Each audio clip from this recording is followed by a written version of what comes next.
Are you looking to build resilience and increase your capacity to handle stress? Do you ever wonder what it means to be enlightened and how that might impact your life? Maybe not in the positive ways you think. Are you ever stressed out by the constant chase to live a more enlightened, high vibration life? Welcome back to the We Are Already Free podcast, where we inspire down-to-earth seekers and free people to live their truth and be the change by focusing on what they actually can control. In this episode, I share a deep, vulnerable, inspiring conversation with Scott Carney, author of The Enlightenment Trap, What Doesn't Kill Us, and so many other books. And in this episode, we explore the above questions and many more. Scott is a New York Times bestselling author and anthropologist. He was the first journalist to write about Wim Hof and one of the first people to learn the Wim Hof Method. His books, What Doesn't Kill Us and The Wedge, make the case for how environmental training and exposure are as fundamental to human health as diet and exercise. In this episode, Scott shares profound reflections on the concept of resilience and how it can help you create space between your natural reactions to stress and how you actually want to respond. The interplay between consciousness and the body and how mindfulness practices like breathwork and ice baths can help you change your physiology. Near the end of the episode, Scott shares his thoughts on the dangers of gurus and the importance of being able to receive feedback from others. Listen all the way to the end to hear his unique perspective and insights on this topic. He also shares a story I'd never heard before about the Buddha's shocking mistake. It's a dark and murderous side to the meditation practices that the Buddha first introduced. As always, this is only scratching the surface. We also cover the hero's journey, the middle way, Wim Hof, and so much more as always. If you're looking to expand your perspectives on these topics and more, and learn how they can impact your own life, this episode is for you. As I said in the beginning, this is a very vulnerable episode. Scott talks openly about death and a very traumatic experience which shaped his life. I honor the life of Emily O'Connor, and thank Scott for being willing to share so openly. I believe this is one of the most important episodes I've ever recorded. I have full body goosebumps even now as I'm saying that. If you feel this resonance, then listen on. Please do reach out if this episode brings up challenging emotions for you.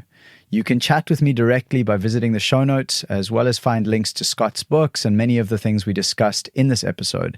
All of that is available at alreadyfree.me/27. That's just the numbers 27.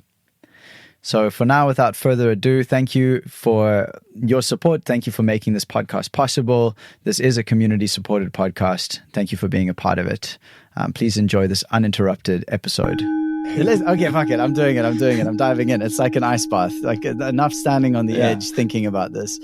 Rad. So interestingly enough, you sent me a few links before of like things that you are kind of alive for you or that would be interesting to maybe cover. And I didn't remember this. I had forgotten, but I heard you, I guess, on another podcast years ago. It must have been, I don't know how many years ago, but where you were chatting about the story of the woman you call Emily O'Connor.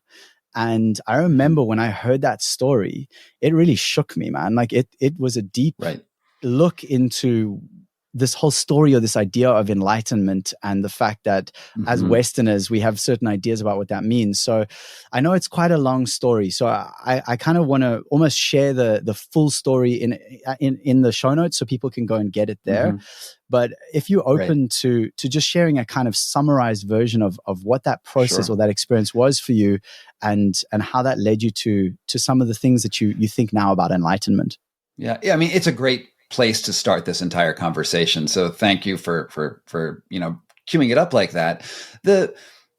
For me, almost my entire career starts in 2006, right after I dropped out of a PhD program in anthropology and was like trying to figure out what I wanted to do with my life. I was like 26, 27 years old.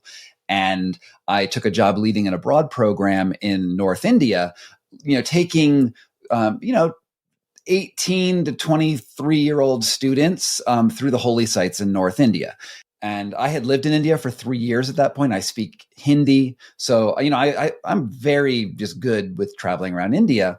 And we go to Varanasi, we go to Bodh Gaya, and then I have this amazing student. Her name's Emily O'Connor, and we're doing the silent meditation. So this is sort of the Lam Rim Tibetan style mantra based stuff, and I can't take the silence. Like silence is really hard for me. I have some good meditations. I have some sort of mediocre meditations. I'm like, I'm done. And meanwhile, there's also I learned some terrorist attacks that happened very close to where I was and somebody I knew was caught in a blast. So it was like a really tough time for me personally as the director trying to keep students safe. And meanwhile, the nun who's teaching this program is talking about bliss and enlightenment and nirvana, all these like really awesome concepts, right? And my student Emily O'Connor was just into it. And, we're going to speed through this story very quickly. At the end of the program, there's another sort of catastrophe that we have to deal with. There's a train derailment, and I'm trying to go to Dharamsala and get all these kids on the train. And it's a big mess, and we miss our train. And we go back to the meditation center, which is the Root Institute in Bodh Gaya. We dodge some calls about bandits in the area. I mean, it's sort of a tense time. The students don't know about most of that stuff. And in the evening, the kids who have been silent for 7 days all want to talk, but Emily sits in a corner and just writes in her journal and writes in her journal and writes in her journal. I go to bed. And then at about, I believe, 2 a.m, she climbs up to the roof of the retreat center and jumps off to her death. She has wrapped a scarf around her face, and her body lands about 10 feet from where I am sleeping. And so I wake up a couple hours later when someone comes across her body, and, my world is completely blown apart. And, over the next several days, my job sort of transfers from being like a tour guide, essentially, to someone who's bringing a corpse back to the United States and, conducting an investigation into what happened. She left her journal open for people to read, like in a very ostentatious place, because she wanted people to read it. And I read it. And I mean, it's so hard for me to talk about this. Like I get emotional sometimes. Yeah, man. But so it starts as like, she's this really driven, awesome type A student of yoga and meditation. She's having, India's crazy. There's cows, whatever, pretty normal experiences. And then it descends the day we get into the meditation retreat into statements along the lines of, now that I've sat for a meditation, I realize that all of the Buddhist masters of the past are in me. I know all of these texts. I am on the cusp of enlightenment, and all I need to do is leave my body, and then I will be a bodhisattva. And the last words are, I am a bodhisattva.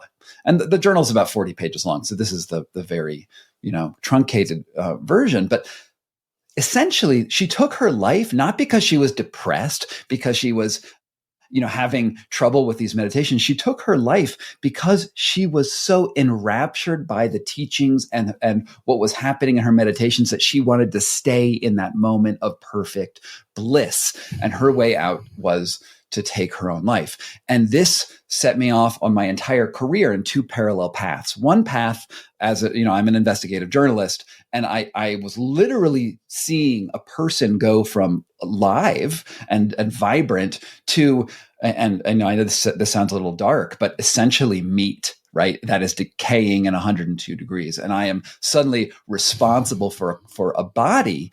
Meanwhile, people want pieces of her body, literally, like, there's parts of her brain and liver and kidneys that are going for police investigations. There's insurance companies. I mean, there's just a lot of like stuff that happens after you die that you do not think about.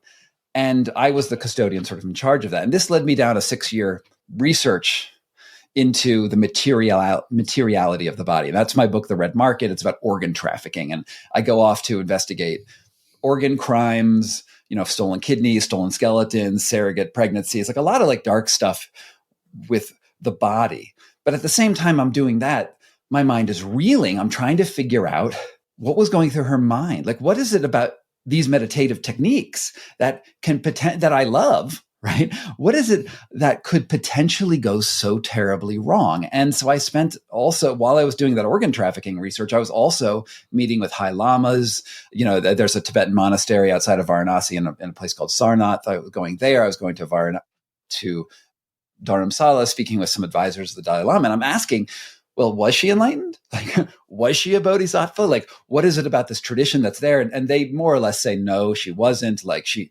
has this, sort of like Westerners in particular, they say, have this problem where we get so excited about these meditative techniques, right? Where, we come from America and we look to the East and we maybe have a Christian background and, we believe in heaven and we also believe in the Protestant work ethic and the spirit of capitalism. You can just work hard and you can achieve great things. And when that gets applied to meditative experiences, sometimes when you're sitting there and time just passes in an instant and you feel awesome and you're like, oh my God, I'm realizing such great things. You can start to think that you are special. Not to, you are Luke Skywalker discovering the Force. You are, we have all these heroes who do this in our media. And I think that we as Westerners can get stuck in that idea. And I started collecting journals of people who had gone through similar experiences, had gone mad or meditated to death. And I started collecting this, and this became a whole track of my research that ended up as the book, The Enlightenment Trap, which, is right here behind me. Brand new cover. Very nice. Mm-hmm. But it's about, this weird thing where the Western expectations meet Eastern religions, and there's a miscommunication that honestly goes back like hundreds of years between East and West and thousands of years in the Indian subcontinent. And we're all wrapped up in it. And like our spirituality, our view of Eastern spirituality in general has these lenses over it of history that it's very difficult for us to escape. And we can get seduced by our own expectations of what we're going to find. Thank you for sharing that story, and I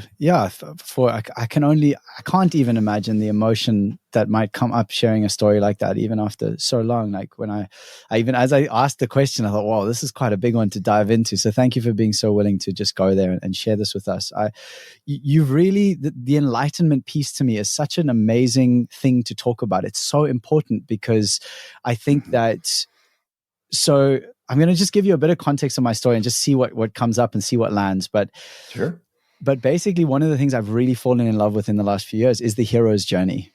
And I think it's such a beautiful contextualization of experience. And, there's the lifetime of someone's hero's journey of growing, getting information, getting allies, meeting challenges.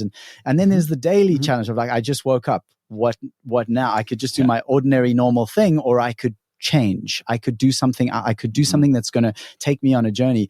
And what came up for me while you were talking there was that there's this piece in the hero's journey that is once the hero has defeated the big monster, which is like down in the underworld, it's around like 7 o'clock or something on a clock in terms of the circular structure of the journey. And then there is the return.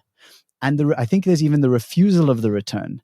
And I think that that's such an interesting piece because the one of the primary elements of the hero's journey is that the hero returns home with the knowledge to serve others with the knowledge or the treasure or the whatever they won, whatever they got through defeating the monster. And when I hear that story, I hear Emily having in some kind of a hero's journey and sort of defeating the monster, that whatever that was for her in that moment, and being like, I don't want to go home. I don't ever want to go home. Yeah. And so I just there's something in that. I don't know if that brings anything up for you, but that's really profound. No, that's deep. And, and obviously you're talking about Joseph Campbell's work here. And I haven't read Campbell in quite some time. So some of this is going to be rusty in my head, but I think you're right. Is that, it's going to be a journey, you have to come back to some place. And what I fear about enlightenment, right? And the way we talk and we think about enlightenment, especially in the West, but occasionally in the East as well, is that it is a destination that you arrive at, right? In some way, you're doing your practices, you're reading the Yoga Sutras and you see these siddhis, which are like sort of miracle powers you might get. And they tell you just work really hard, you can get these things.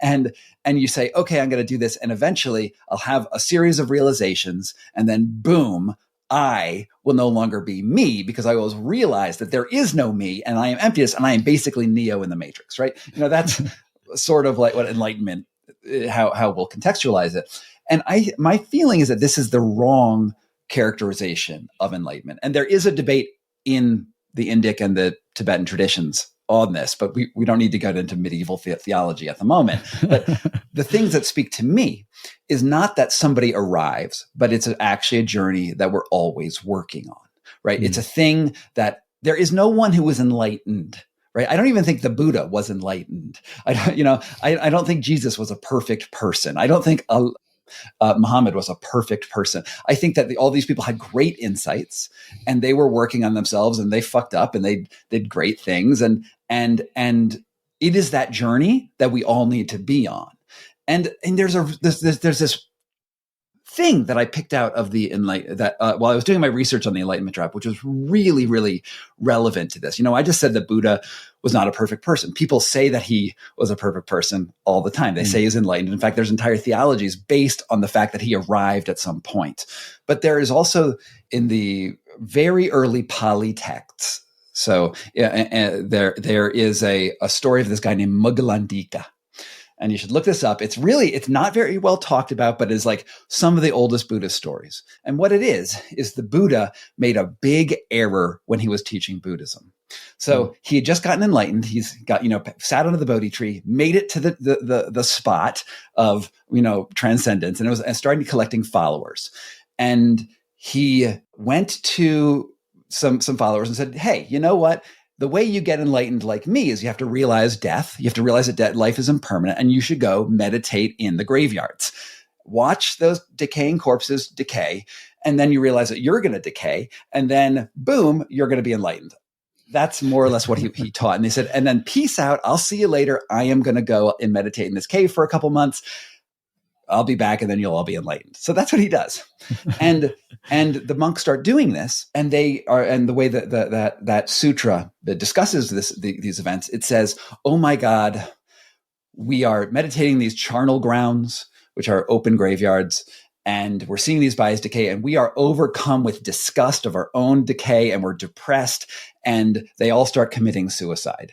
Like all of his flock in that monastery starts committing suicide, and eventually some of them can't go through with the suicide thing, so they tell Migalandika, which is one of the monks, to go kill all of the monks in the monastery who want to die. So he goes around and he assassinates all the monks, and it's a bloodbath. We're talking hundreds of monks, and then the Buddha comes out of retreat and says, "Oh my God, there was a pedagogical problem here. We made an error, and Migalandika, I excommunicate you. You're no longer, my student." And he kicks him out of the thing. And then he says, "Okay, everyone, let's try a different meditation. I want you to instead meditate on your breathing, focus on the breath going in and out, and this will guide you to enlightenment." And that's how we get the breathing meditations by the Buddha. It starts with the death meditation, and then he's like, oops, a little too intense. Let's go to breathing. And, this is in the Pali Canon. It's when monks take vows, it's part of that sort of like initiation practice. And Migalandika, you can go find it. I reference the story in the Enlightenment Trap, but it's also in a book called Charming Cadavers by Liz something or other. It is there. It is in the medieval literature. So we know that this stuff happens, right? That there are bad ways to meditate. And even the Buddha knew it. And to get back to my point, even the Buddha could be wrong, right? Even in the very earliest texts, the Buddha could be wrong. So this is actually one of the reasons that in the intro to this podcast, I always say that who is this podcast for? You asked that before we started recording, but this podcast is for down-to-earth seekers and free people. And the down-to-earth part is so critical to me because I have had this discomfort. And I'll contextualize a bit where living in London some years ago, and I got involved in a beautiful community, that kind of the new age community, veganism and sober parties and the yoga, all the wonderful things. And what I noticed started happening, as someone who's always felt like an outsider, I've never been in the in crowd, or it's always never really felt like that. And then I was in this kind of in crowd. And what I noticed was the language was around resonance and vibration, and like, well, we're just vibrating at a higher frequency than them, or Sure. we're just whatever the story is. And I noticed, I was like, this is, to me, as someone who has always felt like an outsider and is sensitive to those kind of things, like, this just sounds like another dogma and another way to create the VIPs and the cool enlightened people and the outsiders who aren't as cool and don't really get it. And so to me, that like part of what I see as a trap of enlightenment, having not yet read your book, though I'm excited to, is this idea of, well, we're the high vibration people, and we just need love and light only, love and light all the way, and how much of a trap that becomes. But then what you've just shared around the story is the converse can also be true, is like just focusing on death and decay is a recipe for disaster. Yeah, it's almost like we need a middle way. Someone should come up with that idea. Tell us, what is the middle way? Oh, wise one. I mean, the thing is that we're all on this journey together, and we're all trying to figure it out. And people make mistakes. I make mistakes. You make mistakes. Everyone makes mistakes. No one's perfect. No one has the knowledge. And that's the beauty of being alive, honestly. If we actually knew how to live, right? And there are religions that believe they know how to live. There are 7 rules. Sorry about that phone ringing. No worries. I mean, there's like 10 commandments that you have to follow. If you follow these, you're right. Like, and this is like a problem with fundamentalism, right? They have a book and they say, in this book, this is the way to live. And it always goes wrong. Right? Like, what fundamentalist religion has been like, oh yeah, those guys really figured it out. Like they just, one thing or another goes wrong, because the point of being alive is to figure all of these things out. The point of life is to be like, look, I want to be a good person. And I do have this principle that I think we should try to be good people, right? There are also religions that believe, no, we should be freaking evil. I want to tear out this person's heart and throw it down the bottom of a pyramid to get jaguar power. That's a real religion. That's not what I think is the way we should live. I think that we should try to be good people, try to bring people up together and hold truth to power when it's important, but also let things go when it's not.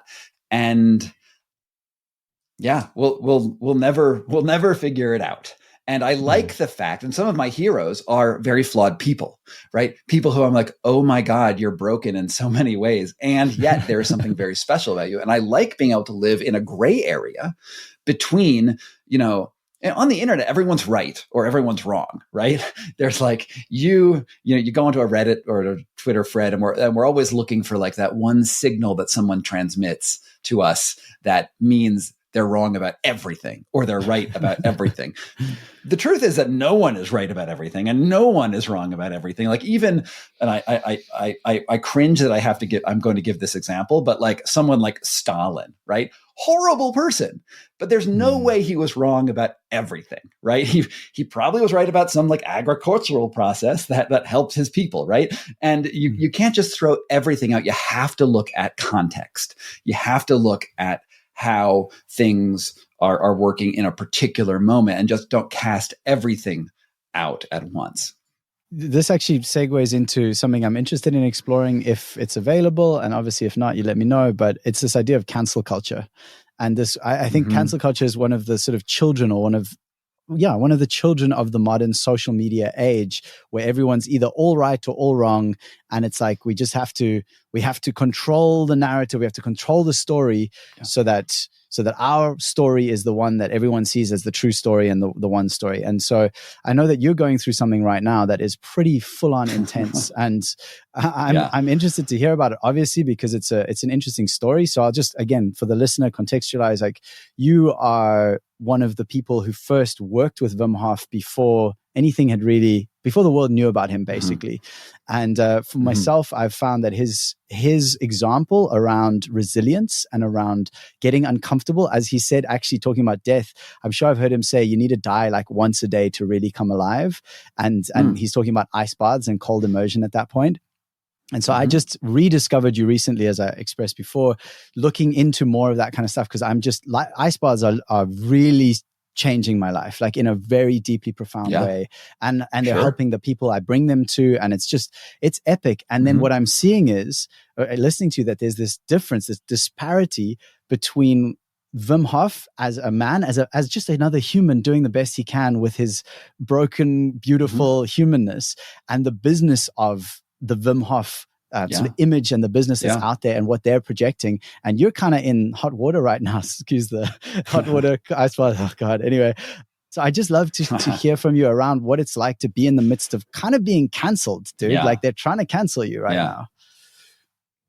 Yeah, it's unfortunate. So, for a little background, I was the first writer first serious writer to write about Wim Hof in a for a real magazine, doing about his techniques, about what the science behind it. And certainly in America, I got him sort of started in the States. It was an article for Playboy that I went to visit him in 2013, right as I was writing the first draft of the Enlightenment Trap, actually. Oh, wow. So I was out there castigating false gurus. And it's not just Emily's story. It's another sort of controversial Lama who's a big character in that. And I was sure that Wim Hof, this dude who sits on an iceberg and gets, claims he can control his body with his mind and stuff, was just another one of these charlatans.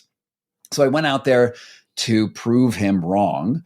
And it turns out I tried his method and it worked. Like in a week, I was sitting in my underwear on an iceberg, and I was climbing up mountains in my skivvies and controlling the heat with my body. I was like, whoa, this is a big deal. Maybe, I need to modify the way I think about a lot of these things. And so I ended up writing an article that would very much supported everything Wim Hof. And especially technique wise, there's something here that's really cool, and let the world find out about it. It changed my life. I am like a professional ice bather now. I wrote this book called What Doesn't Kill Us, about my journey with Wim. I ended up climbing Mount Kilimanjaro with him in a bathing suit. It was negative 30 degrees outside. That's the same for Fahrenheit and Celsius. So, there it is. And I found these powers in me, and they're evolutionary, right? They come from, it's not prana coming from heaven. It's we evolved for extreme environments, and we're just too comfortable now. And I delve really deep into the science of that. And, I am on the record with you right now that I love what I learned with Wim. And Wim changed my life. And I think he's a really, really interesting and wonderful and complex person. And as I said, I see the gray area more than I see black and white. And I see him as this sort of what I say, a prophet and a madman, like a guy who's opens the door for ice bathing for millions of people. Now ice bathing is mainstream. There's all these different versions of it. And I love it. I just love that it's all over the place. But he, at least for me and for a lot of the world right now, opened the door, even though he was not the first ice bather. This tradition goes back, way back. And so that was that. The book comes out, but I've always in the back of my mind, my mission was I still debunk cults. I have to be legitimate. I have to be honest. I have to look at the broader context. And I have never been comfortable with the business method that has arisen around Wim Hof. And Wim has extracted himself from the business, and it's run by his son, Enam Hof. And there's a long history here. There's some videos that may or may not be out, whether or not they're taken down. But I've ended up in this fight with Enam Hof because I released a video critiquing some real problems with the method, with the way the method is distributed in the world.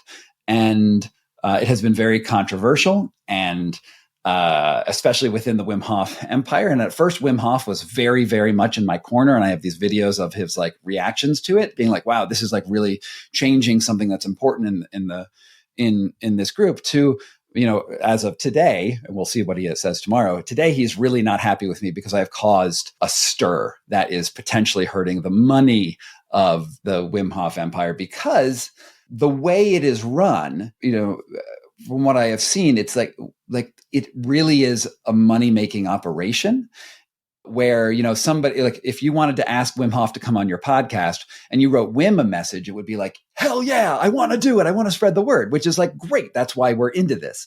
And then if Anam gets wind of that, you're going to get this you're going to be blocked on Wim's, he's going to get in front and be like, no, it's going to cost you $50,000 for a half hour, or 100,000, 150,000 if you don't pay attention. And there's like these threats. And there's a community of instructors who, as they get more famous, like more well-known for ice bathing and breath work and stuff, they have their careers sort of cut out from under them. And they get legal challenges. They get takedown requests on YouTube videos they put out. And a lot of people are very traumatized and very scared to come out and speak about this stuff. And then I, being the bonehead that I am, I put this video out, and then all of that stuff is now being targeted at me, and my videos are being taken down. My channel is being, hit with like copyright strikes that I do not believe are fair, privacy things, and there's lawyers, and it's a big mess. Honestly, it's a big mess right now. There's something in this that's so important. The word, I looked this up a while ago, but don't quote me on this because I don't remember exactly. But the word cult, I looked it up because I was like, everyone talks about cults, and it's always negative, right? And from my memory, and again, don't quote me, I'm going to look this up and at least put it in the show notes if I get it horribly wrong. But I believe the root of the word cult is the word cultus, which means something like belonging or being a part of something or being in community. Yeah. And so we've got this thing again in the West of like, ooh, I don't want to be a part of a cult. But in a way, by definition, we are all part of cults. We are all part of cultus, of community, of culture, which is the same root word, culture and cult. Yeah. And so it's more about how do we build systems and ways of being and communication styles that enable us to self-regulate when we start getting into that kind of cult where there's like someone in control, or there's a pyramid and you got to climb the pyramid, and then, there's that whole thing. So I don't know if you have any thoughts on that, but it's something I think about quite a lot, is like, how do I live in a good cult, basically? Yeah. I mean, that's a really nice way to phrase it. The origins of the word cult and the culture, right? Like the in group is the cult, and the cult of Mary, which is not all that controversial. But in the modern context, we think about Jonestown. We think about Manson murders. We think about these very, very negative images of culture. And it has this pejorative overtone that I don't think that we should ignore, because those events happened and they are dangerous. And I am careful around the word cult right now, because I want to make that distinction between these two, like when a group goes dangerous and when it's like the cult of Mac users. Okay. I see them as sort of like it's becoming sort of two different things. And generally the way I think of cults, they're organized around a charismatic leader. In general, they're organized around controlling the actions of the followers, and often have an ideology that explains everything, right? Where they get contradictions from the outside world, and they're like, well, that doesn't make sense because the world is all an illusion and you are an illusion. Therefore, my leader is correct. And like, there's various iterations of how that works. And I find this type of cult, which exists in Christian context, Buddhist context, Islamic context, like all the contexts, there are cults like that. I do not think that the Wim Hof method is a cult in that way, because Wim doesn't think of himself as that sort of guru. But I do think that there are methods of control where people get silenced, people get kicked out of the community, people get ostracized, which resemble some of the organizations that I've written about, and are coercive and are negative in various ways. And maybe we can see there's a continuum of cult as in the culture of Americans, and all the way to Jonestown, where everyone commits suicide because, or a comet comes by and everyone puts on Nike sneakers and kills themselves. Like, there's obviously a big spectrum there. And it's useful to make some distinctions between that. And I think that, what was happening, and one of the reasons why I did this video that has been so controversial, is like I was planning to re-release my book, The Enlightenment Trap, which is about the stuff that I just talked about. And I was actually, when you write a book originally I wrote this in 2015. It came out under a different title. There's a long story there, but essentially I got the rights back. I was going to re-release it. And I hadn't read it in 7 years, because that's what happens when you write a book. You just don't read it and you sort of forget stuff and you go on to other projects. And I was reading it for the audiobook and I was sitting there and I was like, just going over these chapters, I was like, oh my God, like some of this stuff is really applicable to what's going on right now. And I was sort of in this crisis of conscience. And I did two things. One thing, I did a video because it was coming on the 10-year anniversary of when I had started practicing the method. So I did this video about, what 10 years of the Wim Hof Method was. And it was all very positive about the Wim Hof Method. But then at the end, I said a couple things that were a little negative. I was like, I don't like the business practices. And Wim Hof is not the nicest person. Okay. Basically, I called him mean. And I think that's fair. I think calling him mean is fair.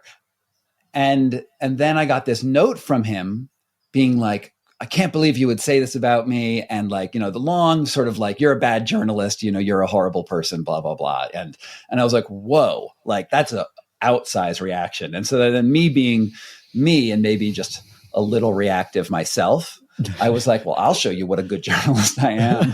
And I'll actually dig in. Like you say that and then I dug in and I started interviewing all like other instructors and I did a dive into the legal paperwork. And I found out that Wim Hof, the guy, the human, does not, at least on the paper trail from the corporate registration and whatnot, doesn't even own a stake in his own name, at least officially, according to the Dutch Chamber of Commerce. And I sort of demonstrated that. I demonstrated all of these instructors who are scared to speak out.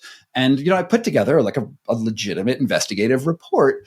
And oh man, that just caused a scene. And Anam, then, I talk about him like threatening to sue people and taking down their videos. And then he does exactly that to me in various ways. And it is, you can say I'm being canceled. Like something is going on that's bad. And I don't think it's productive for the method. And I've been trying to be very careful not to throw Wim Hof under the bus, right? Because in my mind, there's a distinction between the teachings of that guy and how the business has grown up around it. Because Wim, according to his own statements that are actually currently online, he is saying that he doesn't want any part of the business. Like he wants to be like Gandhi, like, going on his salt march. And then when you talk to Gandhi's handlers, they're like, you have no idea how hard it is to keep Gandhi, how expensive it is to keep Gandhi in robes, right? That's a quote of Gandhi. And I think it's the same way. Wim doesn't want to be involved in the business. So he sort of ceded the control to his son. And the son who doesn't practice ice baths, by his own admission, doesn't practice the method, is using it to raise money and being mean as he does it. This is so important, man, because I think you said earlier, I don't remember the exact words, but like speaking out truth. And I think that this is like one of the most critical foundational things is dialogue and being able to go back and forth. And what I hear, it's that same piece. And I'm so glad you made the distinction between like a cult where people get together and do horrific things and this idea of, that there's a lot of variation within that. Yeah, exactly. So there's this piece in here around, and the word that comes up for me, and this is my word, I'm not saying it's your word at all, but what I hear when I hear that is bully. And I was bullied a lot when I was at school, and as so many of us were, I'm not unique in that. But what I came to realize about the bullies, because I am the kind of person who's introspective and I thought a lot about it, what I realized was that they themselves were very unstable in themselves, that they were very actually weak in themselves, that they didn't have, and the word I'm going to use here as intentionally is resilience, that they weren't resilient. And I didn't have that word until relatively recently, but that the structure of their identity through probably abuse from their parents or lack of attention or whatever the thing was that they were going through meant that they were not resilient. And so they had to lash out to try and control the external reality. And that's what I'm hearing in the story that you're sharing right now. I mean, you're exactly right. Even though I am in a major conflict with Wim Hof somehow, I actually have a lot of sympathy for how he got to where he is. He had a very difficult childhood where Wim left him, Wim more or less left all of his children after his wife died and lived with another woman, and his kids, as I understand it, lived basically in a squat in Amsterdam for 10 years. Einem was responsible for bringing the family up, and he was in his teens when that happened, and that is just horribly difficult. And Wim is not in my opinion, a great father, right? Like, I think that he has some major failings in there, and this is again where that gray area comes in for me. I can say, look, this was not good. And yet he still does some cool stuff with the ice. Like, we can hold those two ideas up and say they both exist. And Einem, growing up, managing his family, obviously wants to control external circumstances because everything is so difficult. And, his personality is now very externalized. And the thing that's so strange is that now he runs this big organization, that makes millions of dollars, and it's built around the idea of resilience, right? It's built around the idea of going into like ice water, confronting your external troubles, and then changing the inside. And yet he professes repeatedly that he doesn't practice the method. I mean, there's this cognitive dissonance, and I would hope that, honestly, I think this maybe this problem would be less significant if he did practice what he's selling. But maybe an ice bath is not enough too. Like, maybe you need some more help. But I do have a lot of sympathy for where he comes from. But that doesn't mean just because somebody has a history, because we all have history, doesn't mean actions in the present are excusable. Yeah. And that's where we come into this situation where it's not just me. Even though I'm the most public face of this, so many people have these stories and they share them with me all the time. I've gotten hundreds of messages from instructors and other people who have been turned off by sort of the business practices of this method. But I'm one of the only people who's public about it because no one wants to be bullied. Right? No one wants to build it. And my career has been standing up to bullies. Like, I go and interview, I'm the guy who walks into an organ trafficker who's noted for selling hundreds of human kidneys. I'm like, why are you selling kidneys? Like, I put the microphone in their face. I go to the mob boss in Bangalore, and, for Wired magazine, I'm surrounded by guys with guns. And I'm like, why did you kill those guys? Like, this is what I do. And so it's not shocking that I have ended up in this particularly weird situation. But the funny thing is, when I've interviewed the actual criminals, and I don't think Einem is a criminal, I just think there's some problems. But when I've interviewed actual criminals, even murderers, no one has given me as much backlash as I have had with this inner fire. So it's really funny. It's a weird moment. That is a weird moment. Okay, well, let's segue and move into this idea of resilience, because this is such a critical piece to me. Sure. And again, I'll just contextualize a little for myself that. So I'm a personal and inner life skills coach, and I technically a life coach is part of what I do. I for some reason I really don't like that term because I think it can be so abused and misused. And sure, but the reality is that through my journey, I've gained the skills and the capacities to sit in very uncomfortable spaces with people and be a mirror for them, so that they can unfold and blossom and to rediscover themselves. And the one of the big things that I have noticed, which is kind of what we're talking about right now, is that if I am not doing my ice baths and my breath work and my personal self inner coaching, if I'm not showing up for my early mornings and the things that are like inner regenerative and resilience building, I lose it so quickly on the external world. Yep. I lose that capacity to really authentically show up. So I would just love to hear your thoughts on what resiliency really is and why does it matter for an individual and for everyone, actually. Yeah.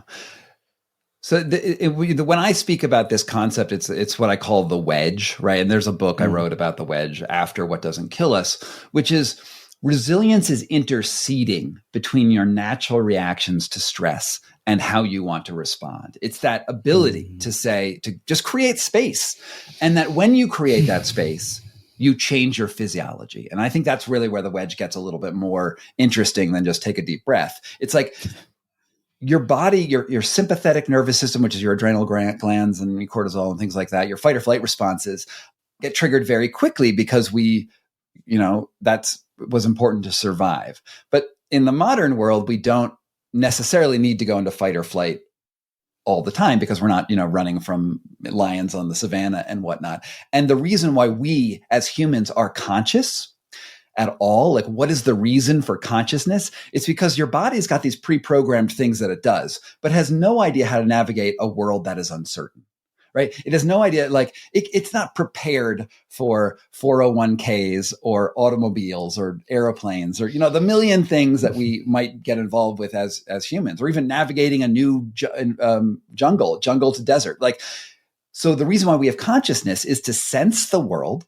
So the information is coming in as data, and the body has this is what I do with this data. Here's the pre-programmed instinct. Then there's the consciousness that says, oh, actually, we don't have to worry about that. It's fine, right? It's gonna be all right. And you're able to insert yourself. And I think that sensation is emotion. Like there's a sensation equals emotion equals sensation. And I think that's a really important concept because we feel things. Like emotions are gists about how we should react in the world. Right? It's actually a heuristic to define how we intercede with people. So if you know somebody you don't like you have had bad interactions with them before, you see them, you feel that emotion, I don't want to be here. It's not because you're thinking of the data of this person said this, that time, this, that time. You're not like a logic Vulcan, right? You are saying, oh, I just don't feel right about this, right? And that feeling is a way to navigate the world. Your consciousness can change that. You can say, oh, actually, no, that maybe this person's legit. And you can think about it, but this is that conversation that's going on. The super interesting thing on top of that is that those changes mentally alter the secretions of your hormones, your metabolism, they alter, it's literally mind over matter. Consciousness is mind over matter. And, the reason why ice baths are so great and breath work is so great is because it puts you in a situation that breath work's a little more complex, but let's just talk about the ice bath. It puts you in a situation where your nervous system says death. I am going to die. And we're just programmed that way. It is the worst. You sit in the ice bath and you want to shiver. It's all your fight or flight response. If you just go uncontrolled and just let your body do what it wants, it's like, oh, right? And you're going to die. Exactly. And then you realize, oh, it's okay. Oh, I can relax in this. You realize that there's actually good things, and that natural reaction is not the way that you need to push forward. And then you relax. And when you relax, you change your body. You're no longer secreting adrenaline and cortisol. Now you're doing these rest and digest things, and you're doing that in the environment of death. You're changing your entire perspective in the world. And I totally agree with you. I am pretty good about my practice. I'm pretty good about keeping up breath work, pretty good about keeping up ice baths and stuff. But sometimes, and it's usually when I'm really stressed, I don't do it. and then it just makes the day so much worse. And I'm not going to say that ice baths change everything, because there's still an element of you, but it sets the bar at a place where it's easier to interact with the world. I mean, okay, so this might sound like a segue, but it's a question that just keeps coming up in this conversation for me. And that is, what do you think about infinity? Oh, whoa. Okay. Can you contextualize? Infinity is a big concept, you might know. Sure. Where are you going with that? Okay, beautiful. So basically, when I hear you talk about consciousness, and when I hear you talk about enlightenment and the Enlightenment Trap, and the idea that there's nowhere actually to get to because we're just here having this experience, and then I think about the fact that, I remember so clearly when I was a kid, I was always like, what happened at the beginning, or what happened before the beginning? And everyone had these clear explanations, and I'm like, but what's the end of the universe? They're like, no, it's forever. I'm like, but forever where? What do you mean forever? Then since, as an adult, a big part of my healing has been through plant medicines, through psychedelic medicines. I think that in combination with the morning practice, with the inner resiliency practices, has saved my life. I really do 100% believe that. And in those psychedelic experiences, and even sometimes in a deep breathwork journey, there is a sense of the finite dissolving into the infinite. And so when I come back, I'm sitting here right now and I'm like, I'm Nathan, and then everything forever. What the fuck? Yes. So this is a wonderful sentiment that you're expressing. And to paraphrase Carl Sagan, the late great cosmologist, if you want the recipe to bake an apple pie, you must begin at the beginning of the universe. Okay. Because ultimately everything led back. There's one event after another, all the way back to the very, very beginning. And, in the Wedge, I talk about this concept of consciousness a lot. And I think that we got consciousness wrong. I think that we think that I am Scott and you are Nathan, and that we are different people.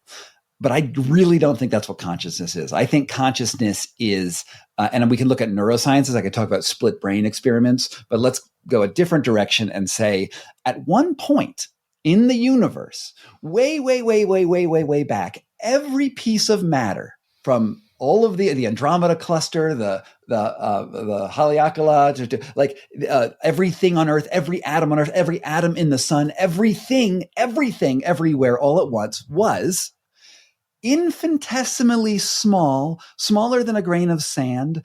Everything was squinched into this point called the singularity. Every atom in you was literally, actually, there were no atoms. Everything that would one day become the atoms in your body was literally everything in the universe. Okay. And now we talk about quantum entanglement. Now we talk about, now we know that particles can be attached to each other without regardless to space and without regard to the speed of light. that you switch one electron over here and that electron over there might move. Now, there's a lot of entanglement that I don't honestly get at a physics level. And so, and probably no one does at a really fundamental level. But if these things are possible, then you literally, from a physical perspective, are and were the universe. And when I think of consciousness, some people would say that consciousness arises out of the body. It's all material. Personally, I don't think that. I think consciousness is a thing that exists in the world, irrespective of our bodies. And I think we arise out of it. It's this theory of panpsychism, where I sort of come out of to some degree, where, me, the way I talk, the way I think, the way I do things, I don't exist in a vacuum. I exist because I've had interactions with other people. You exist because you have interactions with other people. When I say things with my mouth over here in Denver, you're in South Africa, through the wires of this, I am literally in your brain right now, changing your neurons, whether you like it or not. You, podcast listener, I am changing your brain right now, whether you like it or not. That's freaking magic. Okay. Oh man, that is so nuts. So you've done the thing that I do sometimes, where I think to myself, like, I'm having an experience, and then I think, okay, so how does this experience happen? It happens because there's like the caravan or the trailer around me that I'm sitting in, and then around that there's the earth, and there's the air, and then the trees, and then and it all goes. And the only reason this is happening is because everything is happening at the end of the day. Yeah. Fuck. Mm-hmm. Yeah. Yeah. And I think that consciousness has a really interesting function. We're going way off the beaten path. This has nothing to do with my books. I think I've done some YouTube videos about this that still should be online. But here's what I think. We have have you heard, can I go there? Can I go out a little further? Please, let's onto go. My ledge? I'm so in. Okay. So there is this idea of the many worlds hypothesis, right? Where every action that could possibly have existed does exist in a multiverse, right? This is a physics problem that some physicists really believe exists. So anytime an atom could go left or right, a new entire universe somehow exists. And either it's a completely new material universe, like a completely new universe, like with all the matter, or it's like a different state of the universe that could exist on a time dimension. Okay, so there's a couple theories for how that works. Now, I think the many worlds hypothesis is not true. I think I think it breaks logic in a way that, honestly, physics breaks a lot of logic, so I could be wrong, but I think it breaks logic in a lot of ways. But I think what resolves it is consciousness. And I think what consciousness is could this atom go left? Could this atom go right? Does Nathan call me on Zoom, or does he call me on Zencaster, right? These are decisions, right? And each one should make a whole new universe. But I think what happens is consciousness is the thing that makes the indefinite definite, okay? Is that things could have gone left or right, but consciousness somehow interceded. Not necessarily Nathan's consciousness, but like big consciousness, like that singularity consciousness that I'm talking about. Things could go left or right. And this conscious force whatever it might be, made the indefinite definite. And it's sort of like a zipper on a sweatshirt, right?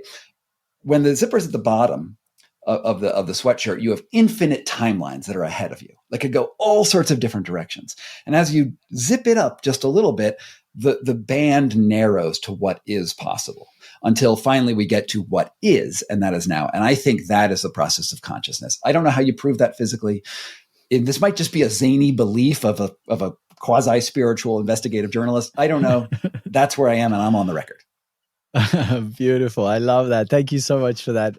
I love a good image, and that image of the zipper just really did it for me. I appreciate that. So we're coming towards the end of the kind of the big conversation that's going to be out there in the world. And I want to just segue back into your book, because it just, sure, the Enlightenment Trap, it really resonates with so much of me and what I believe. And I think you have touched on this throughout this conversation, but I really want to give you an opportunity to dive into it if it feels resonant. And the question is,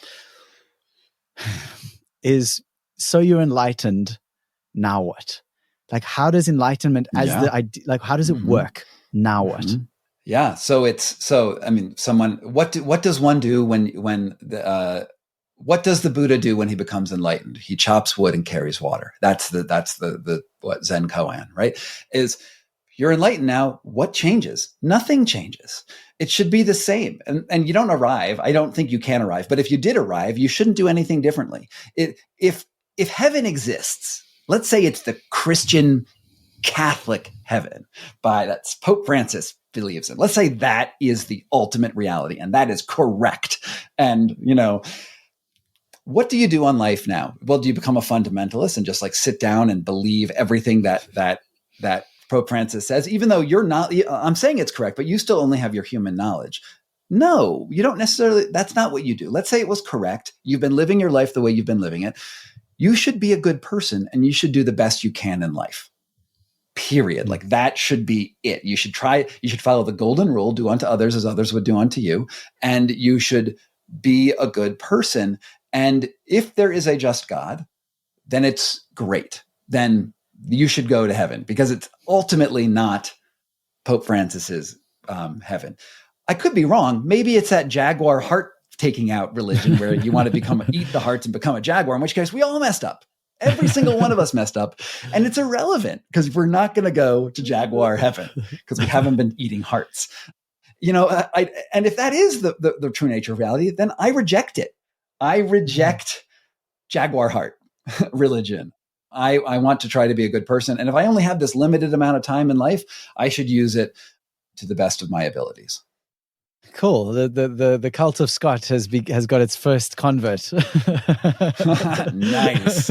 All right. Well, here's another thing about cults that I think is actually really useful, is that when someone declares themselves as enlightened, okay, there's a problem that we can see right across the board, is that they believe they understand the ultimate reality, which means that they are the only authority in the world, and that they no longer have checks and balances on their own consciousness.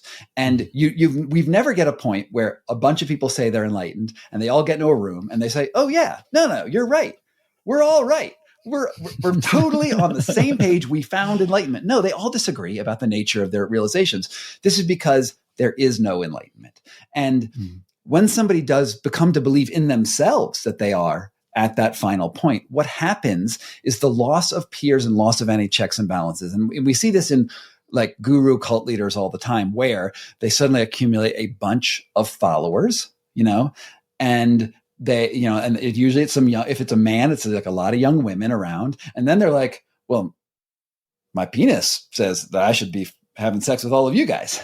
And because they're male and they've got these hormones, and then all of a sudden their penis is right because no one's out there to contradict their penis, and the scrotum looks a little bit like a brain. And all of a sudden you have sex scandals, and there's a pattern, like literally a pattern that you can just trace from one cult to another, where this happens over and over and over again. It's because they get isolated, and no one can come up to them and say, no, you're wrong, because they have extracted themselves from peerness. And And this is the trap of gurus around the world, is that when and I feel bad for them, because they can't go to their number two, right? Their chief apostle and be like, man, I think I might have gotten this wrong. Can we figure this out? They can't do that anymore because they're the enlightened one. They cannot ask for advice. Well, this might be a bit of a weird segue. I have so many interesting things. I actually want to chat with you a bit more about stories and actually tell you a very funny story a guy told me of enlightenment. But I want to kind of bring this to a close for now. And this might be a strange segue, but the question I always ask guests at the end is, when you hear "we are already free," what does that mean for you? What does that bring up for you? You asked me this at the very beginning of the show, and I've been trying to chew on it. And I tried to come up with a really clever answers, like we're already free and we're already slaves, or something like that. But I didn't quite manage it. But, it's all okay. There's no right way to live a life. And I think that when you accept that there is good and there's bad, and that we're all in the gray, then it is okay. It's also, one thing that I like to think about is that, death is a very important meditation. Considering death is and all the traditions have death, memento mori, in one way or another in there. I did not come up with this, right? But death is considering that it's so liberating, because if life is like a song, okay, and let's say there's a melody that's playing, and it goes up, and there's a joyous part and there's a sad part, and it goes through, and as you live your life, it's this song and it's going through different keys. I can promise you that death is in a minor key. Like, we know that the end of life is in a minor key. You're losing things, you may be in pain, maybe you're surrounded by your family. Nonetheless, it is a minor key. It's not going to be a good note. And that is inevitable. And when you realize that life already ends in loss, already ends in like, you lost this game, that lets you say, okay, well, now that I know that I've lost, well, how am I going to use my time right now? Because I'm already free. I can't win. I cannot become immortal. I cannot get to some new special place. I have to accept that I'm going to die. And that becomes very beautiful, because it lets you go easy on yourself. It lets you also, it obligates you to take risks in life, right? It says, look, I should go out there and I should do something that makes me uncomfortable. I should do something that is somewhat dangerous, as long as I'm responsible about it. Because at the end of the day, what can I lose it's not guaranteed already to be lost? And that is what I think about when you say we are already free. Thank you so much, Scott. I've so enjoyed this conversation, and I'm actually excited to get into a little more for those supporters of the podcast after this. But just before we end this part, where can people find you now that the person listening is like, holy shit, this dude is epic. Let me go and buy his book and do all the things. Where would you send that person? Well, in theory, I have a YouTube channel, but maybe not. It could be taken down. I have a website called scottcarney.com, and that will, in theory, still be alive. And I also have a newsletter where I put out things where I can direct people to where to go. And you can put a link in your show notes. And it's also on my website. There's like a little pop-up, one of those annoying pop-ups. It's there. And I'd love you to subscribe. And all of the books are there. They're very different. I mean, they're about enlightenment. They're about organ trafficking. They're about climate change. They're about Sasquatch. I mean, it's like I am so weird as a human. And hopefully you like some of it. Well, thanks again, brother. It's been a real pleasure to have you on, and I'm excited for some of the things that we're about to chat about. So yeah, just thanks again. I wish you well on the journey, and yeah, thank you for standing up to the bullies. It means a lot to me personally, and I'm sure to those listening. Thank you. Thank you. Thank you again to Scott Carney for a full power conversation. If you enjoyed listening to this episode of the We Are Already Free podcast and resonated with any of the topics discussed, please do check out the show notes for more information at alreadyfree.me/27. It's just the numbers 27. And hey, how are you doing out there? This was a big one. If you're struggling with any of the challenges we shared in this episode, like chasing enlightenment, never feeling like you're enough, or giving your power away to so-called gurus, please reach out to me. I'm available to chat anytime via the links in the show notes. Also, as a special bonus, patrons have exclusive access to the conversation, the bonus conversation related to this episode, where Scott and I continue chatting and we dive into the painful mistakes of spiritual bypassing, diving deeper into how Scott processed the loss of Emily O'Connor and that experience. Our shared love of Sandman by Neil Gaiman. If you haven't read that, oh my gosh, I so recommend. What is the role of a bodhisattva? Why you can't have the dark without the light or light without the dark? Why an ice bath is the great equalizer? How an ice bath answers the big consciousness question of how do you know what someone else is experiencing? I really, really loved what he said about that. And also he shares a very important thing to avoid in the ice bath, and it's probably not what you would expect. So, and we share a few other things. So please do head over to the show notes, become a patron, reach out to me, and dive further into the world of Scott and his books and what it is that he's doing in the world. All of that is available at alreadyfree.me/2727. I'm your host, Nathan Maingard, and it has been a deep pleasure and an honor to share this time with you. As always, please remember that we are already free. I'll see you next week.